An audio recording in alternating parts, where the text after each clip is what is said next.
Talents of silver, and you can't forgive your brother 100 pence. You was doing this. You owed me money, and you was on the floor groveling just like your brother was. You were in the same position. You were no better than him. That's right. And here you come trying to oppress your brother. The oppressed trying to oppress the oppressed. Wicked. Right, that's wickedness. Jake is lost, man. Any more? Verse 34. And his Lord was wroth and delivered him to the tormentors till he should pay all that due unto him. So likewise shall my heavenly Father do also unto you. You shall do what? So likewise shall my heavenly Father do also unto you, if ye from your hearts forgive not every one his brother their trespass. His who? Forgive his brother their trespass. Forgive his brother their trespass. So just harping on that point once again, that it's talking about your own people. But he said it's the same thing. It's the same parable. It's the same thing that we're talking about in Matthew 6, where he's not going to forgive you if you don't forgive. If you don't, you've done just as evil as your brothers do, you know, and you're seeking forgiveness for that. But you can't forgive your brothers for the evil that they've done, knowing that you're no better. You're just a man just like him, right? Back to Sirach 28. Let's start back at 5. This is the book of Sirach, chapter 28 and verse 5. If he that is but flesh nourisheth hatred, who will entreat for pardon of his sins? Remember thy end, and let enmity cease. Remember corruption and death, and abide in the commandments. Right, he said, remember corruption and death. Is that verse 6? He said, remember the end. Remember corruption and death. Right. So he said, remember thy end. Remember corruption and death. Right. So and let enmity cease. So he's basically saying life is too short to make an enemy out of your brother.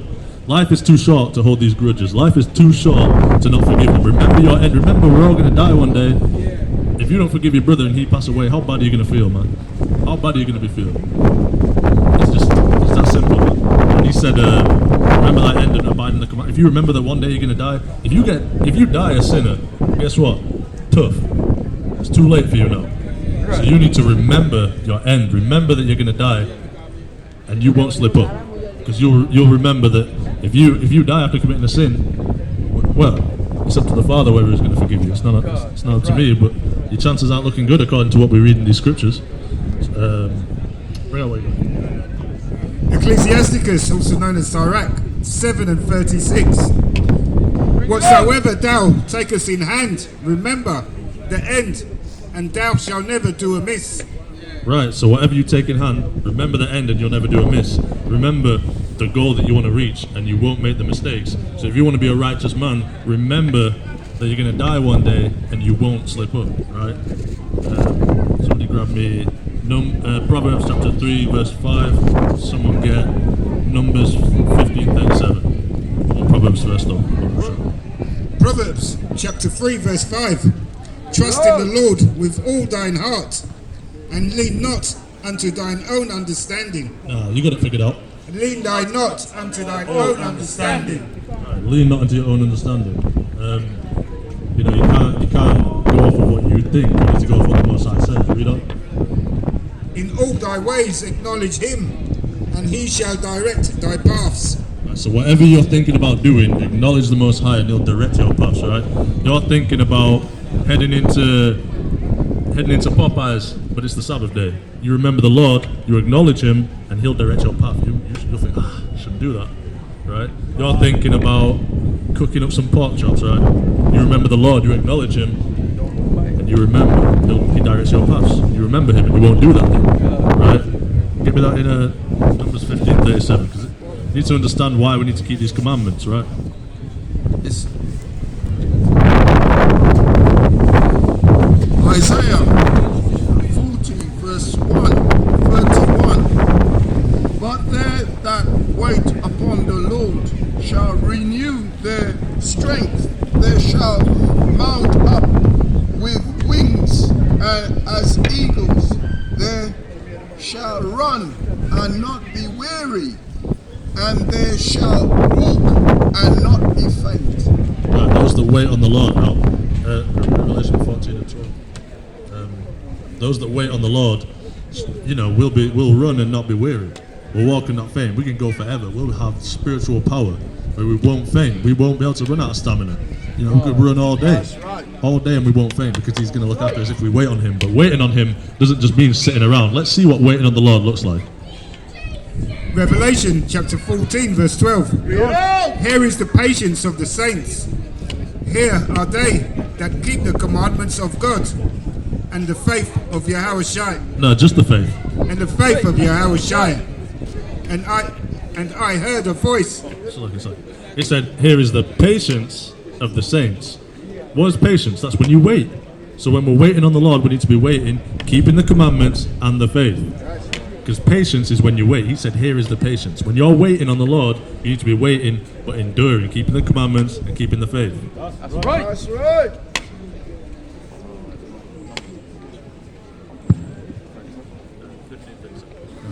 This is the book of Numbers, chapter 15 and verse 37. And the Lord spake unto Moses, saying, speak unto the children of Israel. Speaking to who? Speak unto the children of Israel, and bid them that they make them fringes in the borders of their garments, Right, bid throughout them. their generations. Bid means command. So he's commanding us to make fringes in the borders of our garments throughout our generations, right? So that's not just the people that he's telling now, but the people to come, and the people to come, and the people to come. Read on. And that they put upon the fringe of the borders a ribbon of blue. And it shall be unto you for a fringe, that ye may look upon it, and remember all the commandments of the Lord, and do them. Some of them. Remember all the commandments of the Lord, and do them. Right, so we slip up. So the Most High helped us out. If you read earlier in this chapter, it talks about a man who was picking up sticks on the Sabbath day. Right, he kind of forgot that he wasn't supposed to be doing stuff like that. And guess what? He got put to death. So the Most High said, let me help you out. I'm going to put you something on your garments that you're going to see every day, and when you look on it, I want you to remember that you have to keep my commandments. That's right. Not some of them, not a few of them, but all of them. Right?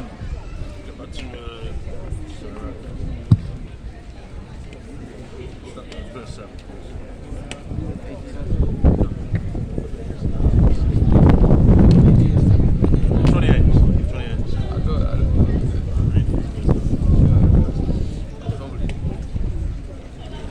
Verse 9.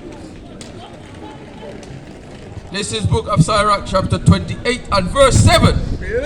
Remember the commandments and bear no malice to thy neighbor. Remember the covenant of the eyes and wink at ignorance. God, so he said, hold no malice to thy neighbor. Don't have any ill intentions towards thy neighbor. Remember the commandments. You commanded not to do that. He told you that in Leviticus 19, 17, or 18. Verse 8. Abstain from strife, and thou shalt diminish thy sin, for a furious man will kindle strife. A sinful man disquieted friends, and maketh debate among them that be at peace. Right. He disquieteth friends and maketh debate amongst them that be at peace. These two brothers are kind of hanging out. One of them pops off. You kind of come around with that wicked spirit on you, and man, he's got a much better car than you. Hey, I prefer his house to yours. You start speaking all these evils to him. You disquiet them, even though they've been at peace, and you cause them to have anger. And the thing is, what I forgot to mention, what I love about the book of Sirach, or Ecclesiasticus, is that it was written with the intention of explaining how to keep the laws. Not just that you should keep the laws, but it shows how. It's like a blueprint, like a roadmap, how to keep the law and what it looks like in day-to-day life. Right? It shows you what keeping the law looks like, right? So when he says, read verse 9 again. Verse 9, Sirach chapter 28 and verse 9. A sinful man disquieted friends, and maketh debate among them that be at peace. Right. A sinful man, somebody who doesn't keep the commandments, makes debate amongst people that be at peace and disquiet friends, right? That's actually showing you how to keep the commandments. Which commandments? Spin that out.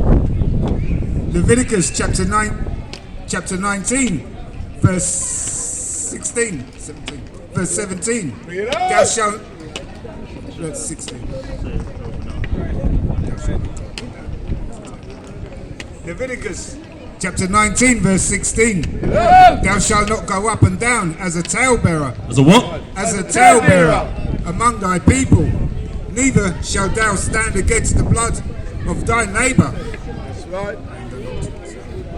Okay, so he said, don't go up and down as a talebearer. Don't go up and down kind of talking, everyone's business, kind of saying, oh, you heard this brother got into this, or that sister got into that, or even making up lies, right? Because that's in the law that you're not allowed to do that. But then in the book of Sirach, he's showing you the consequence. You will disquiet friends who be at peace, man. You'll cause strife amongst people that be at peace. The Most High doesn't like that. He wants us to be on one accord and agree with each other. He doesn't want us to hate each other. That's why he says in the next verse, Thou shalt not hate thy brother in thine heart. hate him all you want. Thou shalt not hate thy brother in thine heart. Thou shalt in any wise rebuke thy neighbor, and not suffer sin upon him. Right, so it might seem like we're a bit harsh when we come out here and start telling you that you're doing wrong. Nobody wants to hear that they're doing wrong, but at the end of the day, that's love. If you see someone running towards a cliff edge, you're gonna warn them and stop them. If you don't, you're kind of hating them. Kind of hating. You don't hate somebody when you stop them from jumping off a cliff, from running straight off a cliff. So if we see you running towards sin and we stop you, that's love. That's brotherly love. Read on it. Read on it. 10.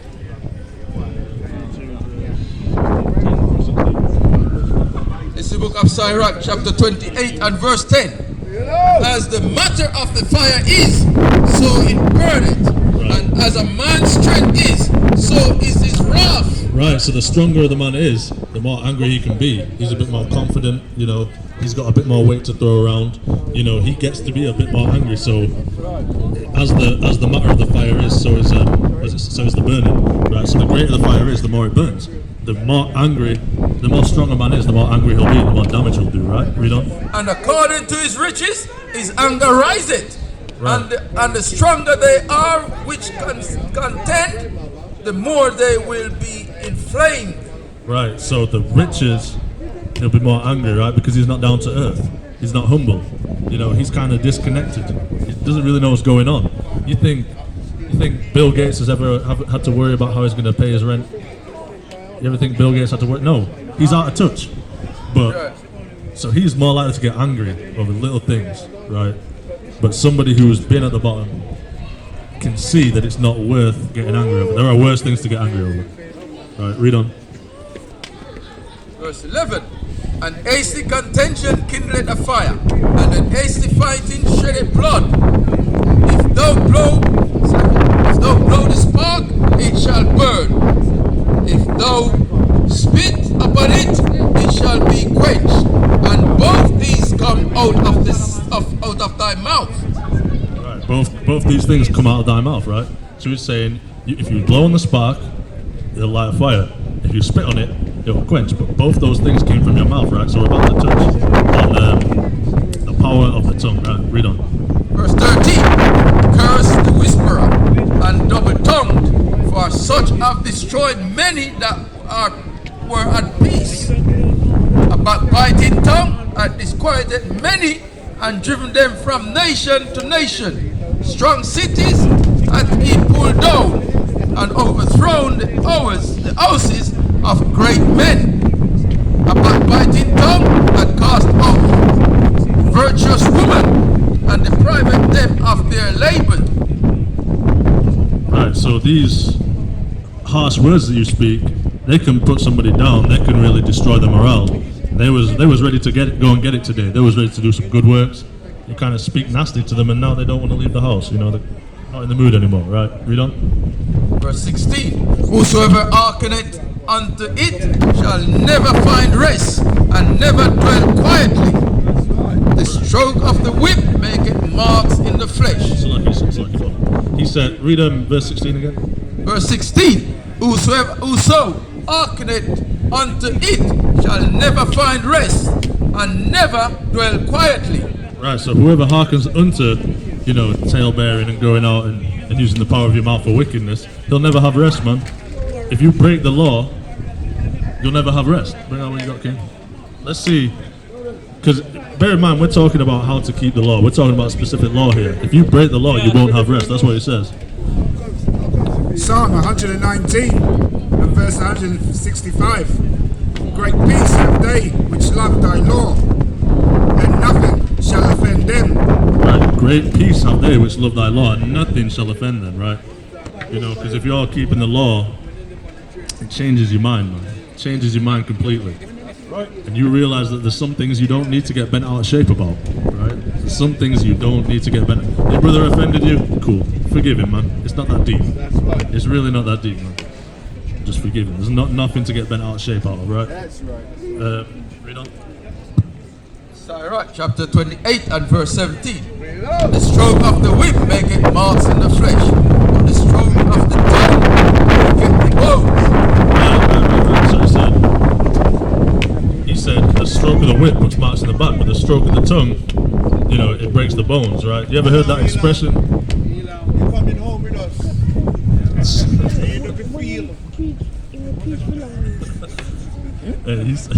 You ever heard that expression where they say, "Sticks and stones may break my bones, but words will never hurt me"?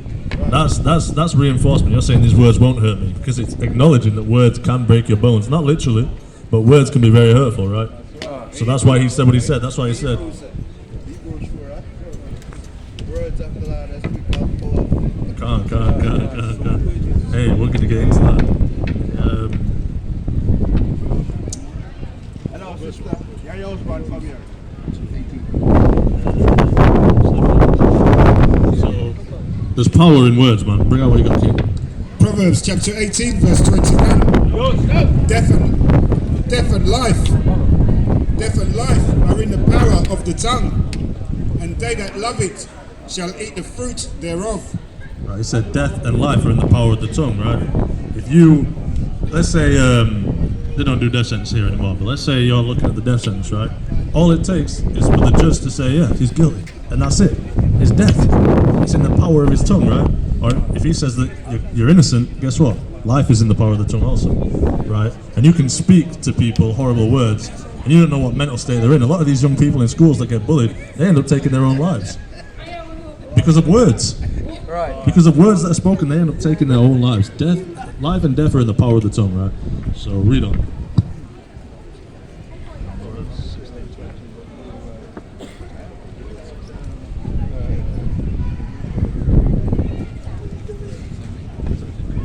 This is the book of Sirach chapter 28 and verse 18. Many have fallen by the edge of the sword, but not so many as have fallen by the tongue. Right. So many have fallen by the edge of the sword, but as many as have fallen by the edge of the sword, is more people have fallen by the tongue, man. By the power of the tongue, man. Because the power of the tongue has life and death. Bring that out here. Proverbs chapter 16 verse 24. Bring it out. Pleasant words are as an honeycomb, sweet to the soul, and health to the bones. Right. Pleasant words are as a honeycomb, sweet to the soul, man. Sweet to the soul. Pleasant words. You might be not feeling like going out and getting it today, man. You might not be feeling like going out and doing the work of the Lord. Someone speaks some pleasant words, suddenly your spirit is quickened. We read about in Maccabees, the people were troubled. This was after Judas. The people were troubled. Simon Maccabees, he spoke words to them, and it said that their spirit restored, man. He just spoke words to them, and they were ready to go to war. When before they were dismayed, you know, they were in no shape to fight. Simon came through, spoke some good words. And guess what? Everybody's down now, right? Read on inside.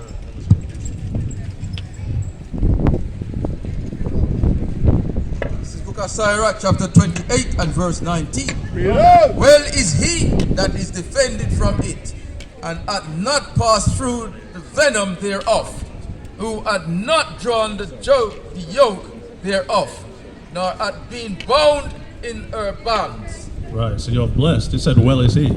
Well means to be well, to be in good order, to be blessed, to have no trouble. You're well if you haven't been bound by these. Verse 20. For the yoke thereof is a yoke of iron, and the bands thereof are bands of brass. Right, so when you get a yoke of iron, it's not just the uncomfortable metal digging into your skin. It's not just the weight of the metal. But if it gets cold, guess what? The metal gets cold. If it gets hot, guess what? The metal gets hot. It can burn you. It can give you. They call it. Is it like freeze burns, cold burns? You know.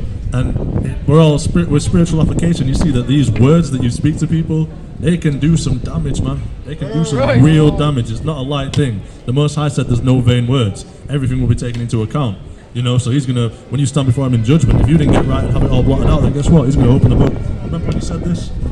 Talk to me about it. You're not gonna be able to lie. You're still in front of the Most High. He's gonna say, talk to me about this. That's what you said. Explain yourself. What are you gonna do? You can't do nothing, man. Verse 21. The death thereof is an evil death. A what? The death thereof is an evil death. The grave were better than it. Grave was what? The grave was better than it. Right, he said the grave is better than it. Like, I was thinking about when I was reading this, I was thinking about when you say these children who are getting bullied in schools and take their own lives. It said the death, read the verse again, Slacky. The death is... This is book of Sirach, chapter 28 and verse 21. The death thereof is an evil death. Right. The grave were better than it. The death thereof is an evil death. But he says the grave is better. But hold on, I thought if you die, you go to the grave. So he's not actually talking about an actual death. He's talking about a spiritual death. He's talking about an emotional death. Where people say, I'm dead inside. I don't have any more left in me. I can't go anymore. I'm dead inside. It says the grave is better than it. It says they'd rather be dead than in the numbness that they feel from your harsh words, man. So when you're bringing out harsh words to your own people and putting them down, they're dead, man. They're mentally dead. They're numb inside, and they'd rather be in the grave. It said the grave were better than it. Imagine rather being in the grave than dealing with what you're dealing with, and you want to put that on your people, the people who are going through what you're going through. You're no better. Right. Verse 22. It shall not have rule over them that fear Yahweh, neither shall they be burned with the flame thereof. Right. It won't have rule over you if you keep the commandments. You won't be burned with it. Verse said, great peace have they which love thy law. You won't get bent out of shape over these things, man. If you just obey the Most High and keep his commandments, then he'll bless you and give you fortitude against these things, right? That's right. All right, golden girl. Psalm 28 and verse 7. The Lord is my strength and my shield. My heart trusted in him, and I am helped. Therefore, my heart greatly rejoiceth, and with my song I will praise him. Right. Right, so it's like you read that one more time. Psalm 28 and 7. The Lord is my strength and my shield. Right, that's what I want to select. He said, my strength and my shield, man. So he'll shield you from these things. He'll give you strength against these things if you obey him. He said, the Lord is my strength and my shield, man. Imagine having the Most High on your side, the guy that dictates everything. Imagine having him on your side. You don't want to be against him. You want to be on his side, right? That's right.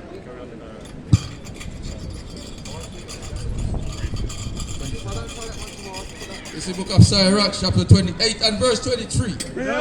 Such as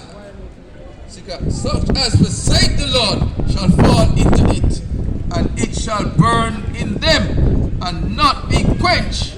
It shall be sent upon them as a lion, and devour them as a leopard.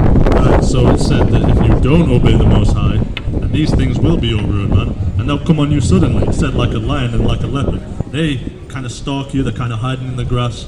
They say by the time you see a tiger, it's too late. They've already, they'll see you 100 times before you see them. So these things leap out and get you out of nowhere, man. Someone give me Sirach chapter 5, verse 7. So these things, they come out of nowhere if you don't fear the Most High and do what He asks. These things will come on you suddenly. You think you're good, and suddenly you're not.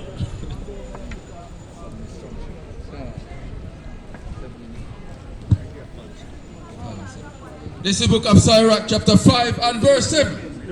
Make no tarry to turn to the Lord. No, tomorrow. Make no tarry to turn to the Lord. I'll do it next week. Make no tarry to turn to the Lord, and put not off from day to day. For suddenly shall the wrath of the Lord come forth, and in thy security thou shalt be destroyed and perish in the day of vengeance. Right, so He's not going to make an appointment with you like, hey, if you don't get right, I'm going to destroy you. This time, this day, no. He's going to come on you suddenly. He's going to catch you when you think you're secure, when you think you're good. So give me Ecclesiastes 8 and 11, man. You think you can go on just because you're not getting punished, and then he's going to catch you, man. Yeah, man, I know him. I know him, man. Jehovah Driver, innit? Rafa, you get me? I'm going to church tomorrow. Nah, this is church right here, brother. Come here. That's it, I'm going tomorrow, but thank you. Nah, this is church, man. Don't go to that church tomorrow. Yeah, that sounds crazy, doesn't it?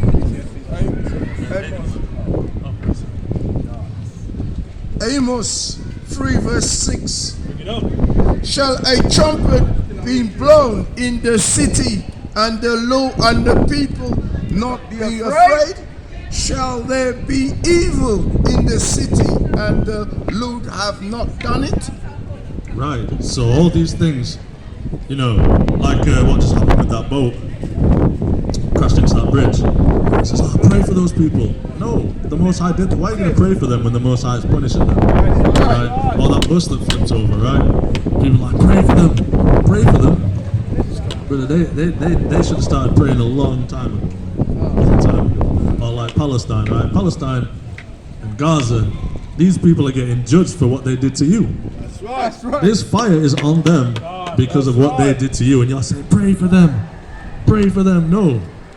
Don't pray for them, man. Pray for their destruction, man. That's right. That's what we need to be praying for. We don't need to be praying to heal them. Why would we pray to heal them when they're getting punished for what they did to you, man? They sold you to the Edomites. They sold you to the so-called white man. And now you want to pray for them and be friends with your enemies. It just doesn't make sense, man. Believe me, if you did this to them, they wouldn't want to be friends with you. They would not want to be friends with you, man. Ecclesiastes chapter 8 verse 11. Because sentence against an evil work is not executed speedily, therefore the heart of the sons of man is fully set in them to do evil. Right, so if you hold on, because you think that I've had people say to me, "Oh, I've ate pork all my life, nothing's happened to me. I smoked all my life, nothing's happened to me." You think that just because you go all your life and you don't get punished, that it's not going to come. But one day, the Most High will get you, man. He's not going to let you go. Even if you pass away, you'll come back in the next life and get a sore judgment, right? So we're talking about the prayer for these people. Jeremiah chapter 7, verse 16. Therefore pray not thou for this people, neither lift up cry, nor prayer for them, neither make intercession to me, for I will not hear thee. He said he will not hear you, man. He said don't bother. Save your breath. Save your time. Save your energy, man. Because he's not going to hear you, man. You need to focus on getting right and warning people out of sin, not praying for people that are getting what they deserve. Carry on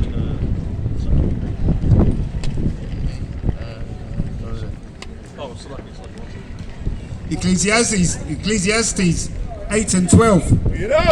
Though a sinner do evil 100 times, and his days be prolonged, yet surely I know that it shall be well with them that fear Yahweh, which fear before him. Right, so just because his days are prolonged, right, just because he doesn't get punished straight away, doesn't mean that he's going to get away, man. He could come back in the next life and his legs don't work, man. Or he could come back in the next life and he dies in childbirth. Or he could come back in the next life and he lives a sore disease-ridden life. He's one of them people that's just sick all the time. You know them ones? The people that are just always sick 24/7. Man, they probably messed up in the last life, man. Carry on in.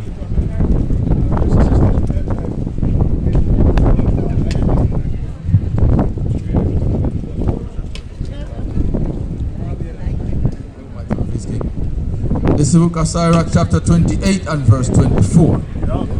Look that thou edge thy possession about with thorns, and bind up thy silver and gold. Right, so you said keep your possessions. When he says round about it with thorns, that means like make it difficult to get, you know, you don't want to go crawling through a bramble bush and through thorns and stuff. So he's saying like protect it, make a gate around it, make a fence around it. And he's not talking about your actual treasures. He's not talking about, you know, your money and things like that. He's talking about the spiritual gifts, the spiritual stuff that we hold. He said, store up your riches in heaven. Right? So he's talking about keep your, they say protect your energy. We know it's keep your spirit protected, man.